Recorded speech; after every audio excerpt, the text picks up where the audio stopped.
Hola, el día de hoy les voy a hablar acerca de la osteología.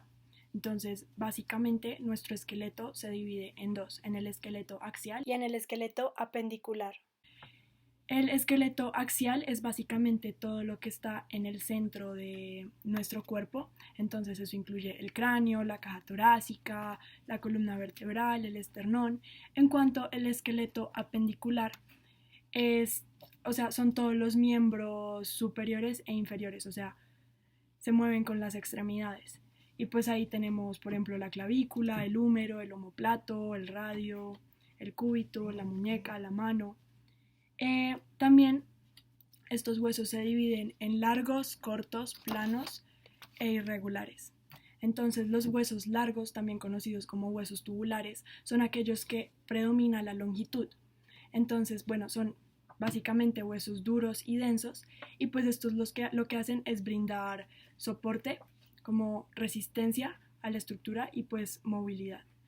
Entonces pues ahí tenemos por ejemplo el fémur, por ejemplo el metatarso del pie o el metacuerpo de la mano o las falanges también, a pesar de que son huesos que se ven chiquitos, pues hacen parte de la clasificación de los huesos largos.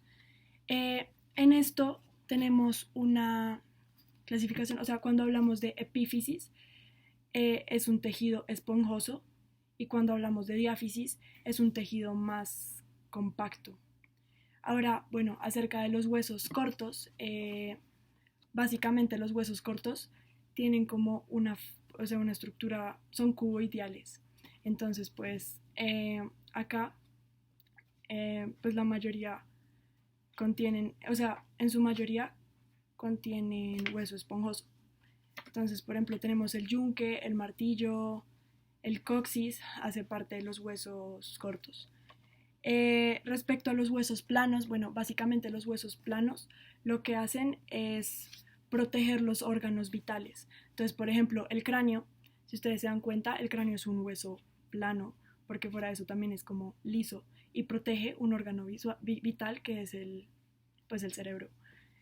Y los huesos irregulares son todos aquellos que no tienen una forma definida, o sea, no son parte ni de los huesos largos, ni de los huesos cortos, ni de los huesos planos, sino que son irregulares. Eh, y básicamente eso es lo más importante de los huesos. Bueno, ahora les voy a hablar de la sidesmología. Cuando hablamos de sidesmología, básicamente estamos hablando de las articulaciones. Entonces nosotros tenemos tres clases de articulaciones. La primera, o sea, podemos hablar de movimiento o tejido. Cuando hablamos de movimiento tenemos las sinartrosis y cuando hablamos de tejido tenemos las fibrosas. Y estas son aquellas que no tienen movimiento, que son fijas. Entonces un ejemplo de esas son, por ejemplo, el diente. El diente es una articulación de tejido fibroso porque pues no tiene movimiento, a menos de que se te vaya a caer un diente, pero pues básicamente están, o sea, las raíces del diente están unidos al maxilar. Otra clase de articulación son las anfiartrosis, si hablamos de movimiento, y si hablamos de tejido, las cartilaginosas. Y estas tienen un movimiento limitado, entonces un ejemplo sería el esternón o los discos intermembranales. Y finalmente tenemos si hablamos de movimiento, las diartrosis y si hablamos de tejido, las sinoviales. Y estas son las que tienen un amplio movimiento, por ejemplo el codo o la rodilla, son pues articulaciones sinoviales. Ahora bueno, les voy a hablar del género de las articulaciones. Entonces básicamente, por ejemplo, las articulaciones fibrosas se dividen en pues tres, que son las divisiones más importantes, que son las suturas, que eso solamente pasa en la cabeza, la gonfosis, que pues pasa en los dientes, como ya dije, las raíces dentales se unen al maxilar, y la sindesmosis, que une a los huesos separados. Entonces, por ejemplo, cuando hay un espacio entre dos huesos, como que estas articulaciones unen ese espacio. Y respecto a las cartilaginosas, estas se dividen en primarias y secundarias. Entonces, las primarias son aquellas en las que el cartílago se está desarrollando, en cuanto a las secundarias, también conocidas como sínfisis, son aquellas en las que el cartílago ya está completamente desarrollado.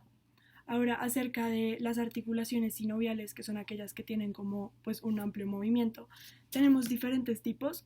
Entonces tenemos primero las articulaciones pivote, que básicamente son, bueno, articulaciones sinoviales, y eso se da mucho en el codo, porque pues permite movimientos de rotación lateral y medial. También tenemos las articulaciones bisagras. Estas, bueno, también son sinoviales y también se dan, por ejemplo, en la rodilla o en el codo. Y pues esto también permite realizar como movimientos de flexión. Recuerden que flexión es cuando se disminuye el ángulo, y de extensión, que es cuando se aumenta el ángulo. Tenemos las articulaciones artrodia, y estas son articulaciones que tienen como 2 grados de libertad. Cuando hablamos de grados de libertad, estamos hablando de movimiento en ejes. Entonces, como tienen 2 grados de libertad, básicamente es movimiento en 2 ejes. Entonces, pues, son movimientos simples, básicamente, porque pues son 2 ejes. Tenemos las articulaciones elipsoideas. Estas, bueno, también son sinoviales, y esta se da, digamos, en el radio. Entonces esta también permite la flexión, la extensión, también permite la abducción y la aducción, y sí, básicamente pues se da en el radio. Otra articulación sinovial que es más conocida como silla de montar, o también se le puede llamar articulaciones de encaje porque pues encajan perfectamente.